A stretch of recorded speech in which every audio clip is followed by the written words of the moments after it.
Guys, I'm back, and let me tell you, I cannot believe what I have seen on the Iebc portal. Now, there is something sinister happening in the Iebc portal. If it is not sinister, forgive me, but listen to this. Go to Chrome, search Iebc verification. So what normally happens is it brings you an interface where you put in your ID number and then your date of birth. Now, after verification, it needs to bring you polling station and the polling center and the constituency where you are voting. But this time round, that has not happened. This is what it told me 2 hours ago. Of course, the results were not found. But do you know after 2 hours, yes, this is today, right now it's 3 p.m., just a day before Sabasaba, yeah? 3 p.m. on Sunday. Do you know what it has brought me? It has brought me that the system is under maintenance. I cannot believe what is happening right now. I am just hoping that this is a normal maintenance thing and it is not manipulation of data.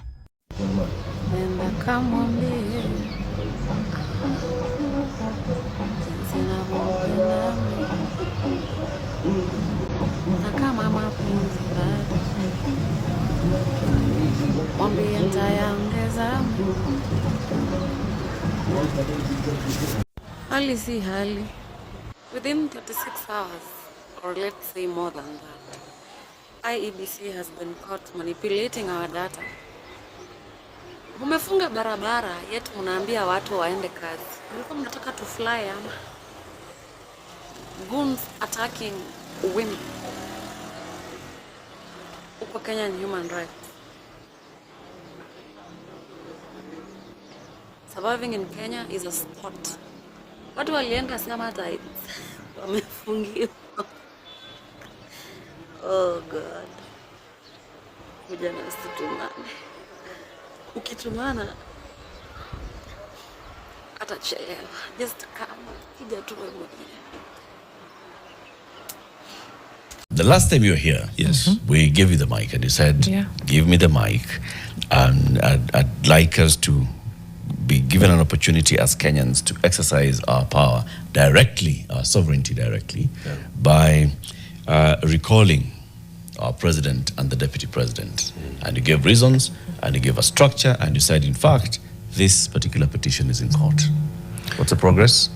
We have always been waiting for the swearing in of the Iebc, because immediately Iebc is sworn in, we shall swing into action to begin the collection of the signatures from Kenyans, so that we can go to the county assemblies and go to the referendum, so that Kenyans can be able to exercise their sovereign power directly, as is articulated in Article 1, Sub-Article 2 of the Constitution. But it is clear to us now that actually the government does not want Iebc to be in place, because they know that once Iebc comes into place, the people of Kenya are waiting not just to recall and remove President Ruto and Kindiki from office, but I think I've been told about a minimum of 65 MPs know that their recall is waiting, including Esther Passaris, who has just gotten herself into that list of the infamous. So we are currently only waiting for the Iebc to be sworn in, so that we can start the signature collection exercise. Okay. And you're confident about what the outcome would be? You're confident that people will say, yep, this is our resistance? 81% of the people of Kenya want to remove President Ruto and Kindiki from office. The opportunity is what they have been waiting for.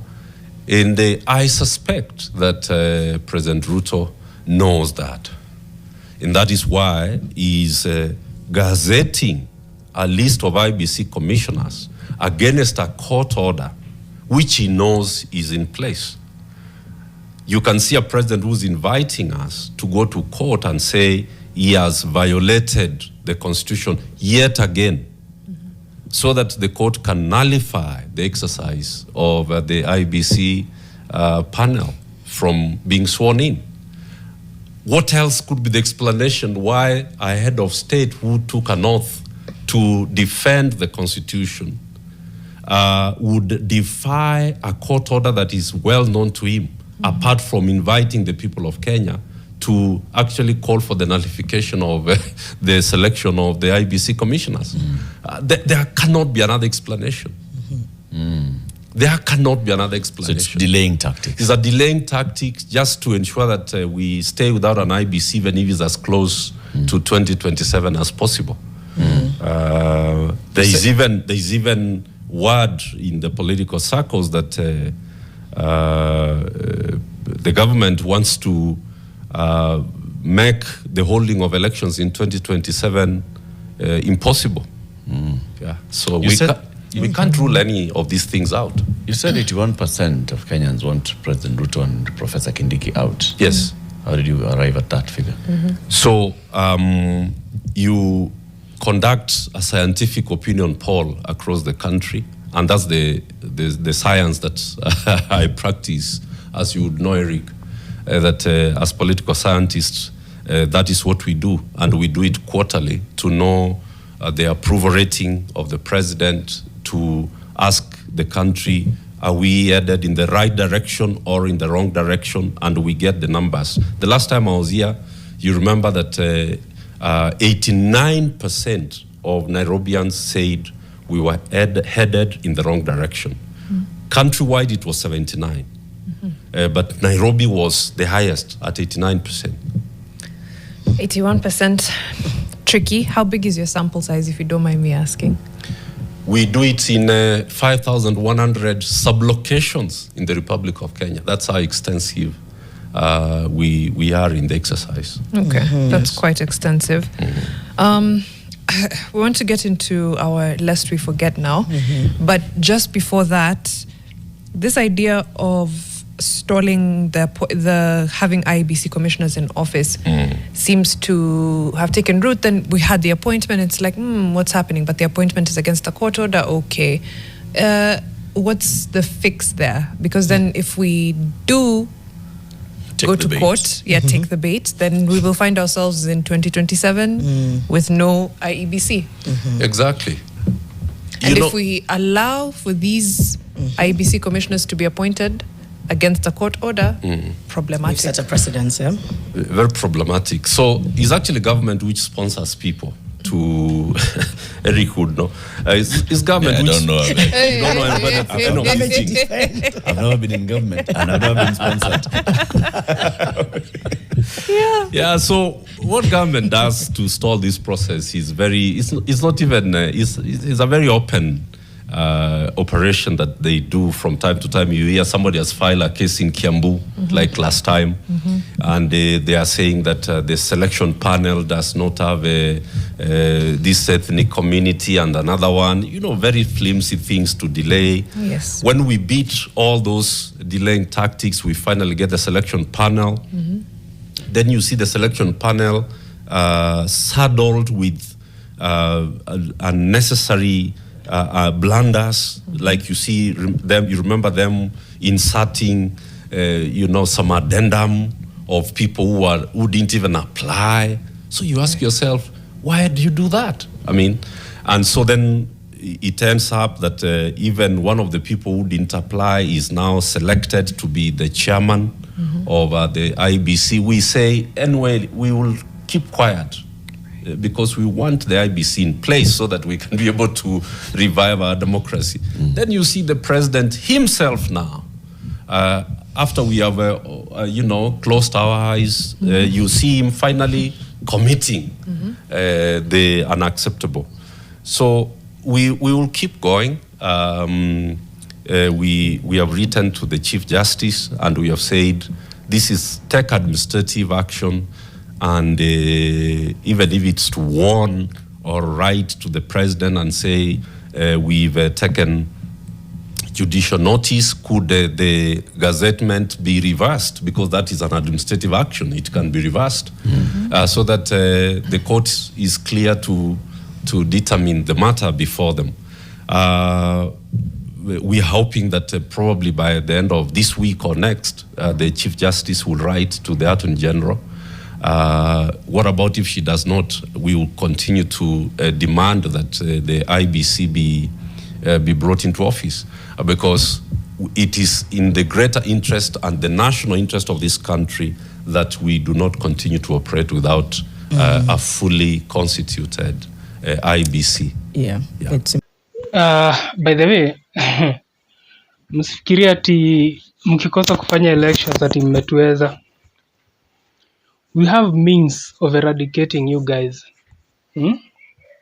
Unaweza kuwa kwa bar, una enjoy drinks, tuna sleep arsenic hapo ndani.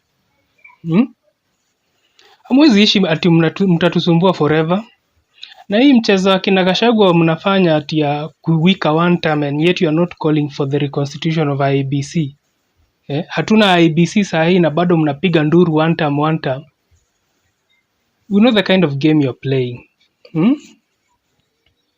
We know the game you're playing. Mpaka kina Martha Karua mnajifanya hapa ati you are fighting for the rights of Kenyans, yet you're not calling for an IEBC.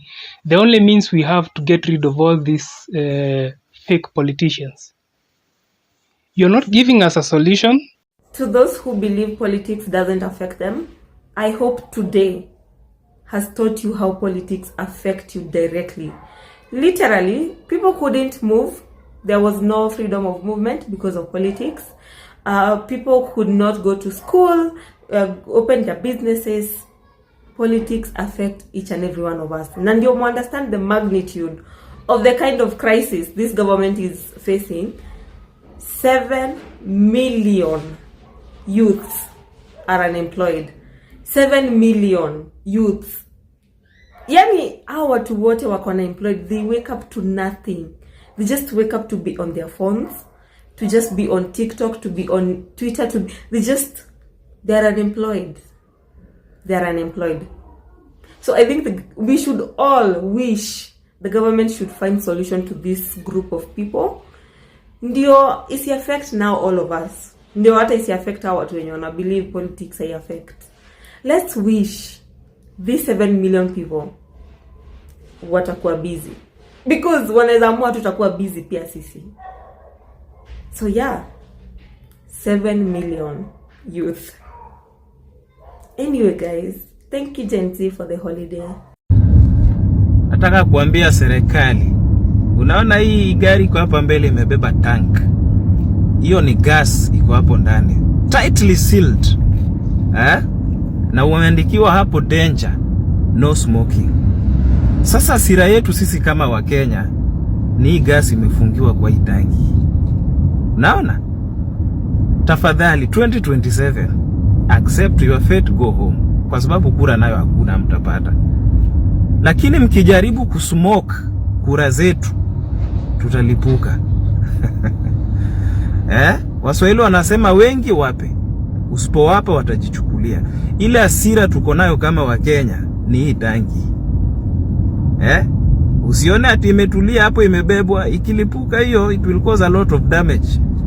And that is the damage we will cause as Kenyans if you try to smoke our votes in 2027. Nendeni nyumbani tu. Masies wote, most of the governors, president na deputy wako wa soprano, babafua, kila, just nendeni tu home. Jua sira yetu ni hii. Yani italipuka kushinda ile blast imelipua ile nyumba Mombasa jana. So don't. I am not a statesman. I am a conman. I always threaten to be president, but my intention is not to win. I am after handshakes and deals with government. I am a traitor. Hey CJ, what do you have to tell young people? Young people, please make sure that you have registered. And when the registration of voters comes, let everyone register. Let everyone register. That is the most important thing I can tell you as of now. Thank you very much. Thank you. Nyamisa, what do you think? I agree with you. Make sure you have your ID and make sure you are registered as a voter. Exactly. Register as a voter, as CJ has said. Thank you. Ruto must go. What is Ruto going to tell us? How is Ruto giving anybody hope? Ruto already is, even his own people don't want him. You the Kenyan people, you're not the type, and you would call your leader out. It's your Ruto, it's Kasongo that we are after. Yeah, Not the Kenyans. We love the Kenyans. We know the Kenyans have morals. Yes, our Kasongo. Yes. Your Kasongo is the one that we have an issue with. I love you guys, you Kenyans.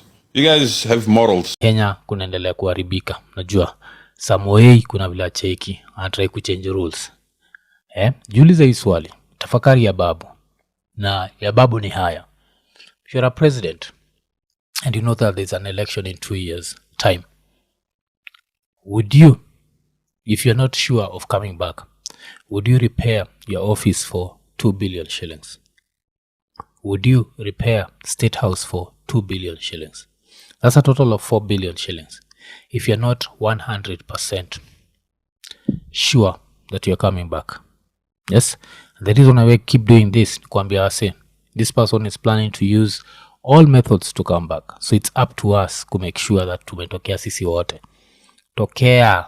Make sure anyone who will be 18 by that time ametokea. Make sure the gap is so big that hata Sudi jota mpigia jwa mwambia Yamune ekonene. And don't buy into the political rhetoric of trying to divide you into tribes. Yes. Our problems are not tribal. There's no Kikuyu problem, there's no Kalenjin problem, there's no Luo problem, there's no Somali problem. There's no Kamba problem. Yes. Shift share knows no tribe. The university funding model knows no tribe. Yeah. Joblessness knows no tribe. All these problems that we point out, they do not know any tribe. Walai kwa national anthem yetu mzima, line tu moja tu ndio ina make sense sahi. Mungu nguvu yetu. Hiyo peke yake. Hizi zingine zote hadi tuishi na undugu, amani na uhuru. Hakuna. Uhuru siku hizi na sisi. Uhuru hata hizi na sisi hata tulipotokanga, amani hakuna, undugu hakuna, siku hizi mandugu ni mandugu. Yaani hakuna ati na upendo. Ati raha tupate na ustawi. Raha gani watu mtaani wanapata raha na matawi? Ustawi hakuna. Ati tushikane mikono pamoja kazini. Watu wana kazi. Ati sijui may we dwell in unity. Sasa tuna dwell in poverty. Sasa hakuna sasa ni kungori. Hakuna kitu yenye ati plenty be found within our borders. Hakuna plenty. Watu wanavuka border wakihepa. Wakienda kutafuta hizo plenty huko. Wakienda kutafuta plenty huko. Hakuna hata kitu hata mmoja kwa hiyo national anthem yenyewe. Sasa tunaishi nayo. Hakuna. Wakisema one time tunawaambia nini? Tunawaambia nini? Tunawaambia nini? One term is real, one term is unstoppable, and no violence. We need peace, but one term is real. Hii hata Mungu ameweka sahihi. Hii kampuni ya profesa na dokta sio ni ikiwaka. Hata mtoe pesa ngapi, mshuke juu, mshuke chini, muende kando, muende katikati. Hii one time is real. Asi machezo. Saizi nguvu imebaki ni ya maandamano peke yake, si ndio? Akitaka kwenda unamuitishia Uber chap. Hakuna kubembeleza punda kwa mteremuko. Mwambie Enyewe Ruto must go. Enyewe Ruto must go. By the way, Ruto must go. Enyewe Ruto must go. Wash fire, Ruto must go. Enyewe Ruto must go. By the way, Ruto must go.